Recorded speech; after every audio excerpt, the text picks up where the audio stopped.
Hello' ছাত্ৰসকল স্বাগতম জনাইছোঁ আমাৰ ইউটিউব চেনেল এক্সাম গুৰু আছামিজলৈ। ছাত্ৰসকল আজি তোমালোকৰ লগত আলোচনা কৰিম বিজ্ঞানৰ কিছুমান খুবেই গুৰুত্বপূৰ্ণ আৰু কমন প্ৰশ্ন। ছাত্ৰসকল আৰু তোমালোকে নেক্সট MCQৰ ভিডিঅ' আহিব, তাৰ কাৰণে তোমালোকে এতিয়ালৈকে যদি আমাৰ হোৱাটছআপ চেনেলত ফ'ল' কৰা নাই তেনেহ'লে লগে লগে ফ'ল' কৰি লোৱা। এইটো আছে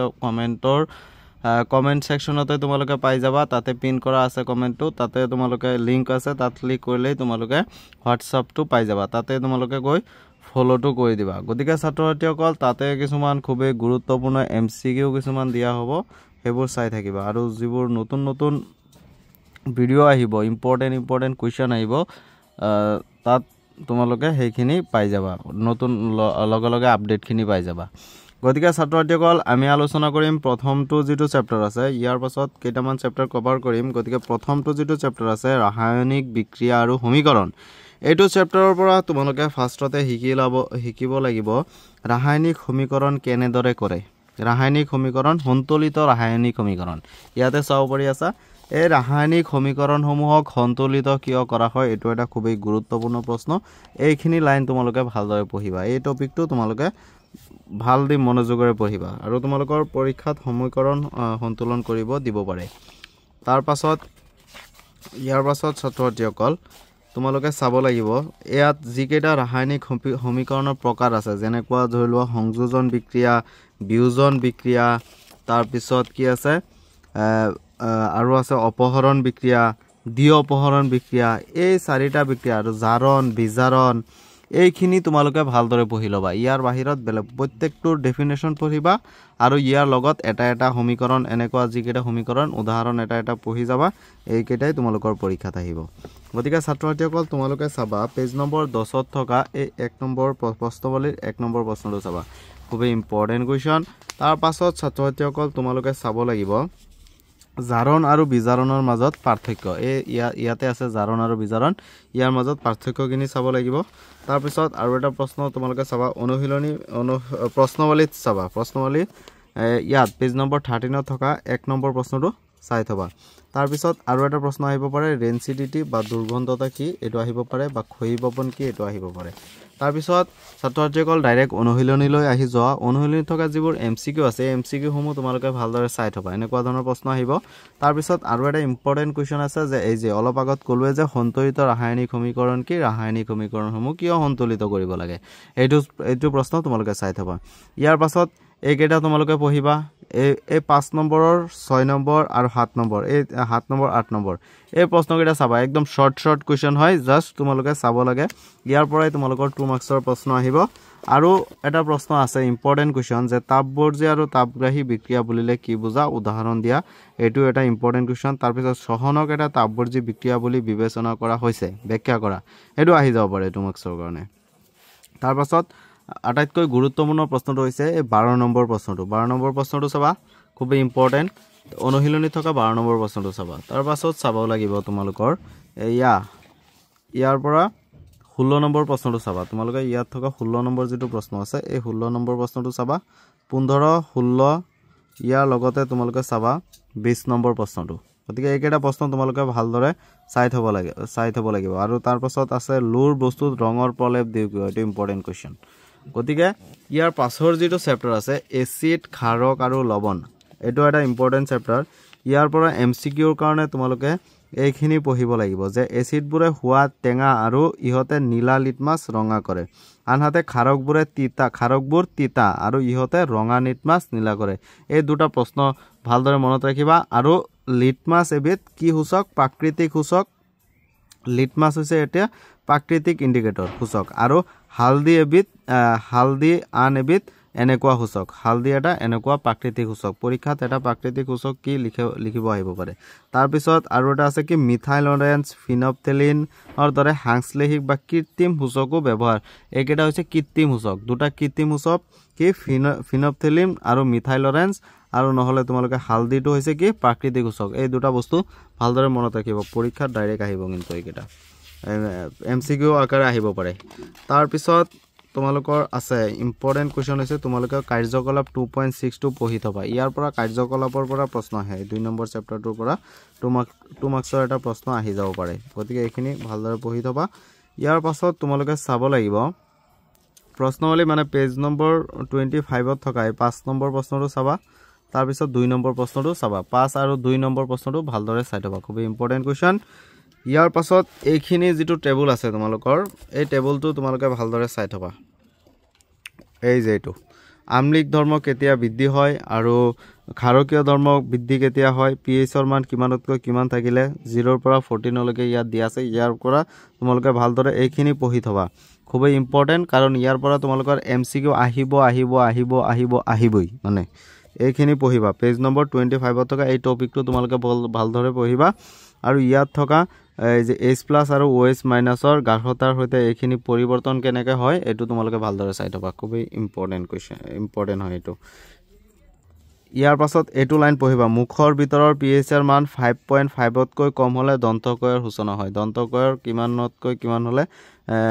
সূচনা হয় এটো তোমালোকে মনত ৰাখিবা pH ৰ মান 5.5 হলে 5 তকৈ কম হলে এটো ইম্পৰ্টেন্ট ইয়াৰ পাছত তোমালোকে চাবা ব্লিচিং পাউডাৰৰ ব্যৱহাৰ বেকিং সোডাৰ এই ৰিঅ্যাকশনটো চাবা তাৰ পাছত তোমালোকে চাবা সোডিয়াম হাইড্ৰোজেন কাৰ্বনেটৰ ব্যৱহাৰ এইখিনি চাবা তাৰ পিছত কাপোৰ ধোৱা সোডা এইখিনিৰ বিষয়ে তোমালোকে ভালদৰে পঢ়িবা খুব ইম্পৰ্টেন্ট কোৱেশ্চন হয় একেটা আৰু কাপোৰ ধোৱা সোডাৰ ব্যৱহাৰ কি আছে এই দুটা ব্যৱহাৰ যিকোনো দুটা ব্যৱহাৰ পঢ়িবা ইমান পঢ়িব নালাগে দুটা পঢ়িবা আৰু প্লাষ্টাৰ অফ পেৰিছ যেটো আছে এই প্লাষ্টাৰ অফ পেৰিছটো তোমালোকে ভালদৰে পঢ়িবা প্লাষ্টাৰ অফ পেৰিছ এটো খুব ইম্পৰ্টেন্ট কোৱেশ্চন আৰু ইয়াৰ লগতে তোমালোকে লেখিনি চাবা ৰিঅ্যাকশন যেটো আছে প্লাষ্টাৰ অফ পেৰিছৰ এই ৰিঅ্যাকশনটো তোমালোকে পঢ়িবা তাৰ পিছত যৌগ CaOCl2 ৰ সাধাৰণ নামটো কি এটো ইম্পৰ্টেন্ট কোৱেশ্চন তাৰ পাছত এটো খুব ইম্পৰ্টেন্ট কোৱেশ্চন ইয়াৰ পাছত MCQ থকা MCQ সমূহটো চাবা অনুশীলনী থকা MCQ সমূহ তোমালোকে ভালদৰে চাবা ইয়াৰ লগতে তোমালোকে চাবা এই 7 নম্বৰ কোৱেশ্চনটো চাবা তাৰ পাছত ছাত্ৰছাত্ৰীসকল তোমালোকে চাবা 13 আৰু 14 নম্বৰ প্ৰশ্নটো চাবা তাৰ পিছত তোমালোকে চাবা 12 নম্বৰ প্ৰশ্নটো চোৱাৰ লগতে এই 9 নম্বৰ যেটো কোৱেশ্চন আছে এই 9 নম্বৰ কোৱেশ্চনটো চাই থবা 9 আৰু 10 এই দুটা প্ৰশ্ন ভালদৰে চাই থবা খুব ইম্পৰ্টেন্ট ইয়াৰ পাছৰ চেপ্টাৰটো হৈছে ধাতু আৰু অধাতু এটোৰ পৰা তোমালোকে চাব লাগিব ধাতব দুটি কি বিশুদ্ধ ধাতুৰ পৃষ্ঠ চিমচিমিকিয়া এই লাইনটো তোমালোকে মনত ৰাখিবা MCQত আহি যাব পাৰে এটো গতিকে এটো মনত ৰাখিবই লাগিব এটো কোৱেশ্চন ইম্পৰ্টেন্ট 2 নম্বৰ প্ৰশ্নটো পেজ নম্বৰ 40 থকা এই 2 নম্বৰ প্ৰশ্নটো ইম্পৰ্টেন্ট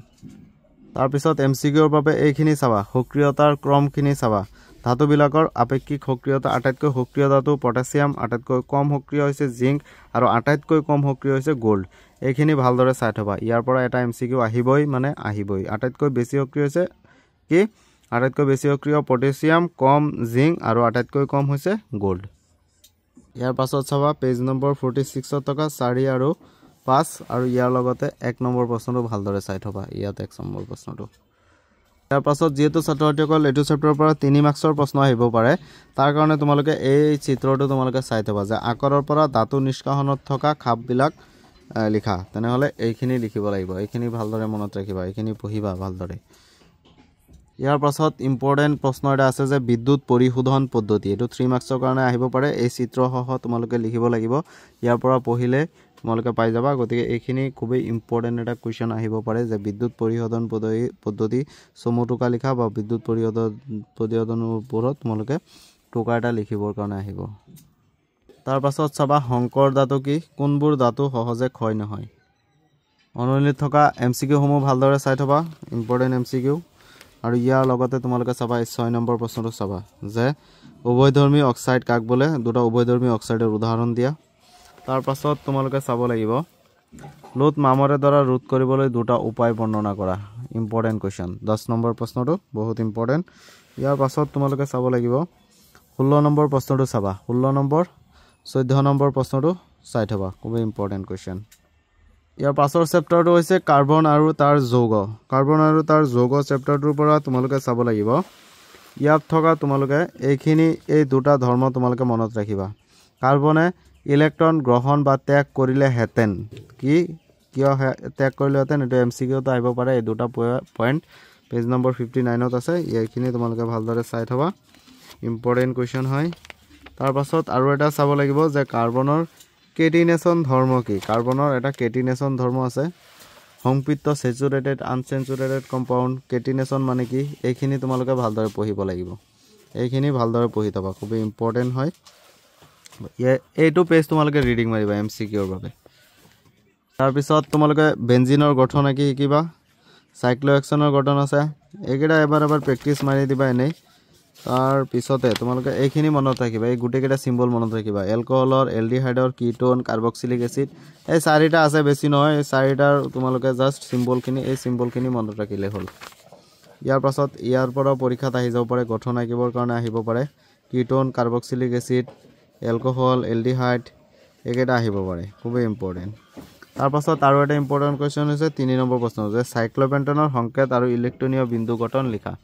ইম্পৰ্টেণ্ট কুৱেশ্যন হয় এইটো তাৰপিছত তলৰ যৌগসমূহৰ নাম এনেকুৱা আহিব পাৰে এনেকুৱা যৌগ এটা দি দিব তাৰ নাম লিখিবৰ কাৰণে আহি যাব পাৰে গতিকে এইখিনিও চাই থবা এইকেইটা বেছিভাগ বনাই আহিব পাৰে কিন্তু তোমালোকে তথাপিও কিতাপত যিখিনি আছে এইখিনিতো চাবই লাগিব তাৰপিছত প্ৰতিস্থাপন বিক্ৰিয়া কি এই প্ৰতিস্থাপন বিক্ৰিয়াটো চাব লাগিব ইম্পৰ্টেণ্ট কুৱেশ্যন যে প্ৰতিস্থাপন বিক্ৰিয়া ভালদৰে চাব লাগিব এইটো কুৱেশ্যন ইয়াৰ পাছত অনুশীলনত থকা প্ৰশ্নসমূহতো তোমালোকে চাবাই আৰু ইয়াৰ লগতে কিছুমান ইম্পৰ্টেণ্ট কুৱেশ্যন যিবোৰ আছে ইয়াত থকা 13 নম্বৰ প্ৰশ্নটো চাবা সাবনৰ পৰা মলি আঁতৰোৱা প্ৰক্ৰিয়াটো ব্যাখ্যা কৰা ইম্পৰ্টেণ্ট 15 নম্বৰ প্ৰশ্নটো বহুত ইম্পৰ্টেণ্ট কুৱেশ্যন তাৰপিছত সমগণীয় শ্ৰেণী কি এইটো আহিব পাৰে 6 নম্বৰ প্ৰশ্নটো তাৰপিছত 5 নম্বৰ প্ৰশ্নটো চাবা ইলেক্ট্ৰনীয় বিন্যাস গঠন গতিকে মই দেখুৱাই দিছো যিকেইটা মই প্ৰশ্ন তোমালোকক দেখুৱাই দিছো এই প্ৰশ্নখিনি তোমালোকে ফাৰ্ষ্টত শিকি লোৱা ইয়াৰ পাছতহে তোমালোকে বাকি প্ৰশ্নসমূহ শিকিবা গতিকে ছাত্ৰসকল আজিৰ ভিডিওটো আছিল ইমানেই যদি ভিডিওটো চাই অলপো ভাল পালা তেনেহলে ভিডিওটো এটা লাইক কৰি দিবা আৰু আমাৰ চেনেলত যদি নতুনকৈ আহিছা তেনেহলে প্লিজ আমাৰ চেনেলটো সাবস্ক্ৰাইব কৰি দিবা বাই আকৌ যদি আমাৰ চেনেল আমাৰ হোৱাটছআপ চেনেল যদি এতিয়ালৈকে জয়েন কৰা নাই তেনেহলে তোমালোকে জয়েন কৰি লোৱা কমেন্ট বক্সতে লিংক দিয়া আছে তাৰ পৰাই তোমালোকে জয়েন হৈ ল'ব পাৰিবা বাই